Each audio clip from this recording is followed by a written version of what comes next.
The most important thing accomplished was the establishment of a cottage on the lakeshore for convalescent children.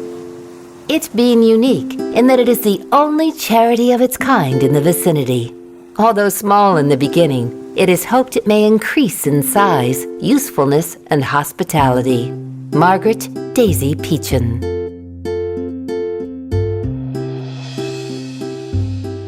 The Rainbow Foundation is directly connected today to our founders.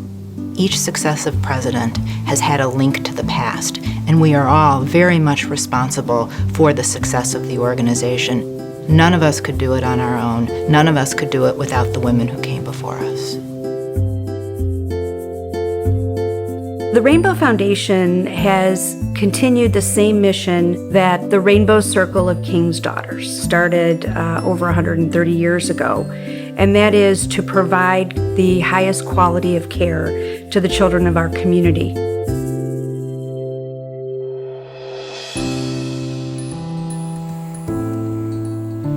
Our rainbow history is a rich one. And it's a history of not just staying in one place, it's an adaptive history. When our founders founded our organization, tuberculosis swept the nation. They moved to a recovery hospital called Rainbow Cottage. And as tuberculosis was rid from society, they moved to Green Road. If you can imagine, just women coming together as unpaid volunteers to build a hospital to take care of children. Remember the dining room at Green Road with the leaded panes and the stained glass in there? Remember that? I think of that interview and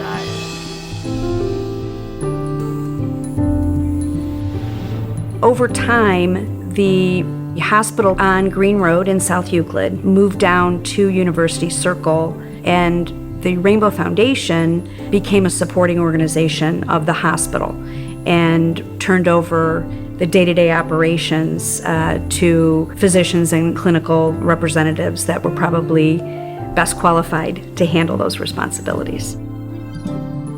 Nothing happens in a vacuum. Everything is collaborative, but you have to be able to change with the times, and that has been an important part. I mean, Rainbow has evolved. It's been a collaborative, sustainable effort, and I think it'll continue to be that. I think that the founders would definitely approve of what they're doing now and what the board is doing now. They do fabulous work. My advice would be to carry on the way they have been, which is even better than it ever was. These girls who are on the board now are really professionals. I don't know how young people manage today. They work and they volunteer and they take care of their children. That's right. And who cooks dinner? Maybe the husbands. Stofers.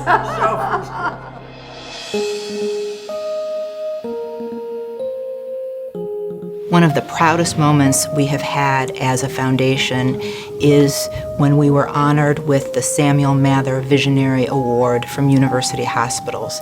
This award, in part, was to recognize the building of a new neonatal intensive care unit. It was a wonderful moment for the foundation, and it recognized our legacy, and it goes back all the way to our founders. We're always trying to be somewhat innovative in how we allocate our funds or how we raise money. During my term, we decided as a foundation to donate $32.5 million to the hospital. This was the largest gift that we ever had given and the largest gift that the hospital had ever received. Well, I'm definitely most proud of the Associate Board, without a doubt. We see them as the future of the organization. They are certainly the ambassadors, and our mission and values align perfectly in terms of advocating for our infants and children and continuing the legacy that was started with the founders.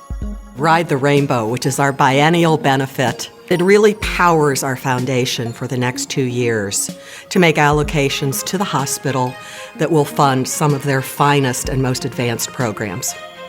The Trustee Legacy Leadership Campaign. We've contacted over 170 of our current and past trustees. It's been an amazing response. We've been able to raise over $25 million.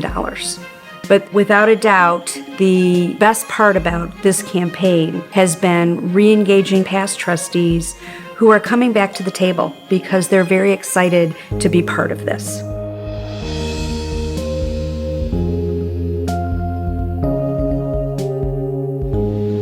So as we move forward, I believe that the mission and vision will continue to serve us well, and we must be passionate and dedicated to that vision in terms of delivering the best health care that we can to children in Cleveland and around the world.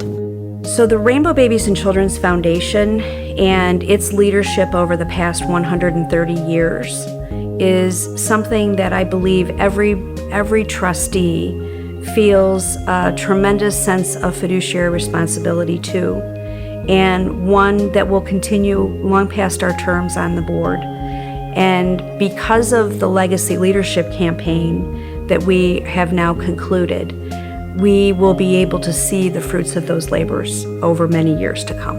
If I have one thing to say, I would say never underestimate the power of committed, devoted women to getting things done.